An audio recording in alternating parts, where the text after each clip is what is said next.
This world is an uncertain realm, filled with danger. Honor undermined by the pursuit of power. Freedom sacrificed when the weak are oppressed by the strong.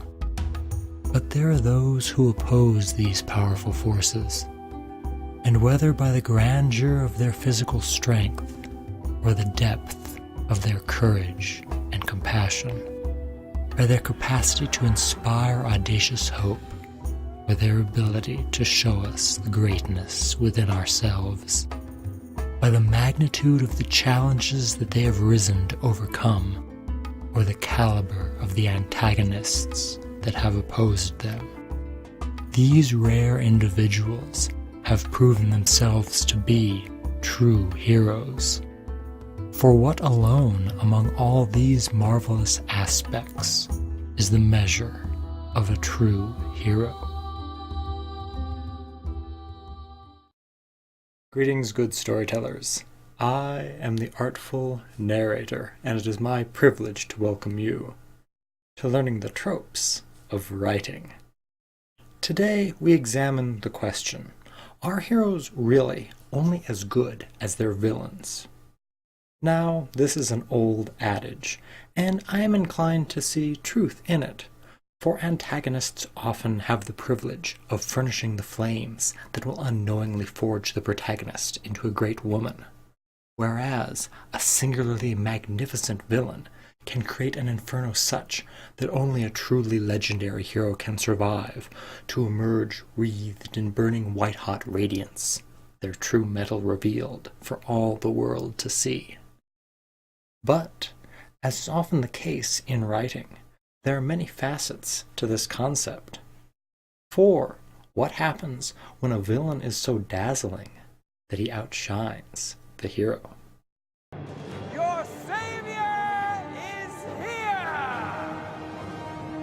For me, such was the case in the 1993 film adaptation of Alexandre Dumas's classic, The Three Musketeers, which tells the tale of the brash D'Artagnan, who sets off to become a musketeer, only to instead become embroiled in Cardinal Richelieu's dastardly plot to overthrow the King of France.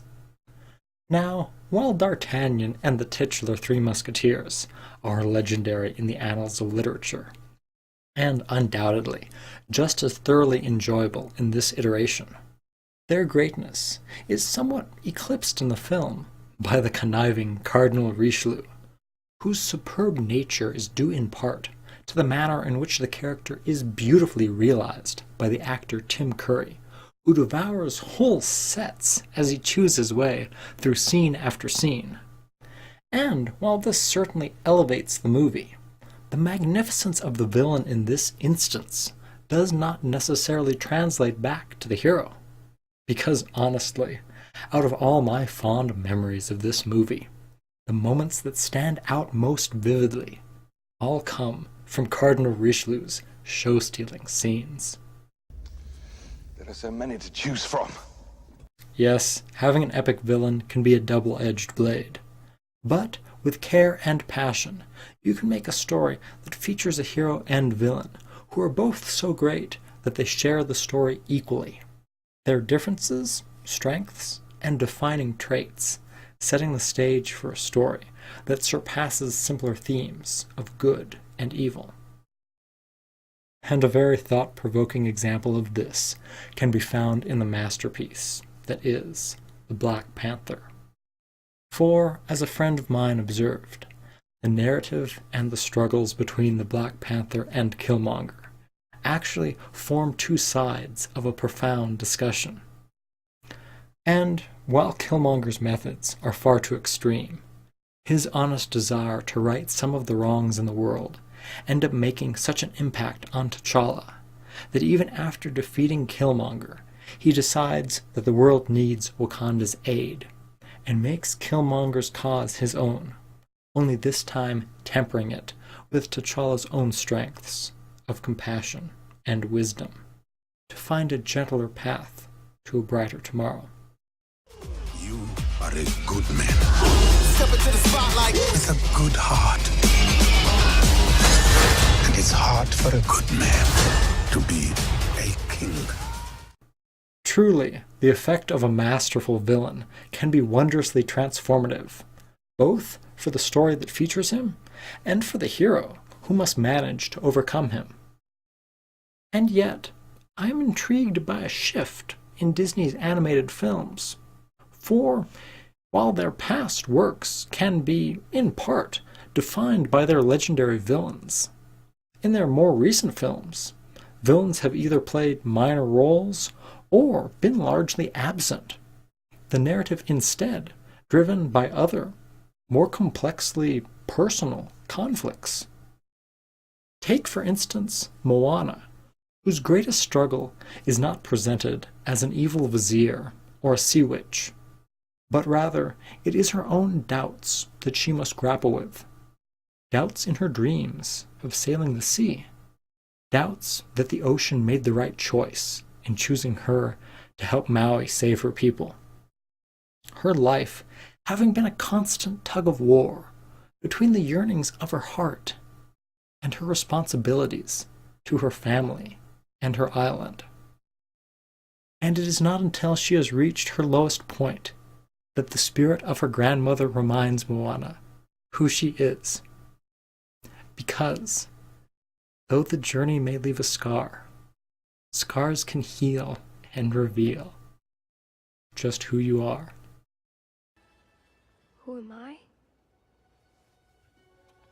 I am a girl who loves my island and the girl who loves the sea. It calls me. And that scene always makes me cry. But come what may, I know the way. I am a woman. These heroes fought battles both inward and outward, overcoming not just antagonists, but their own fears and weaknesses.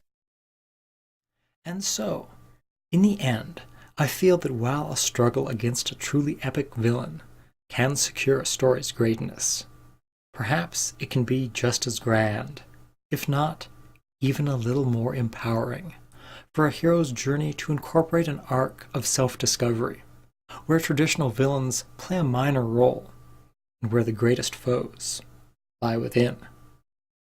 For, with any luck, very few of us will ever have to face off against a monster or a villain.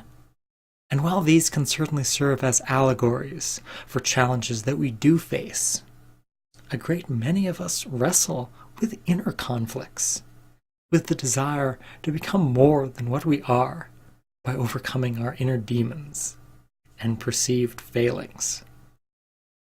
And by seeing characters upon the page or screen grappling with these same conflicts, we can perhaps be comforted by the shared commonality, and maybe even glean a path towards our own personal triumph over this introspective journey.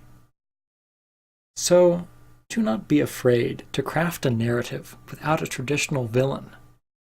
For, while a story may sometimes be measured by the caliber of its antagonist, a hero is defined by the artistry with which he is written.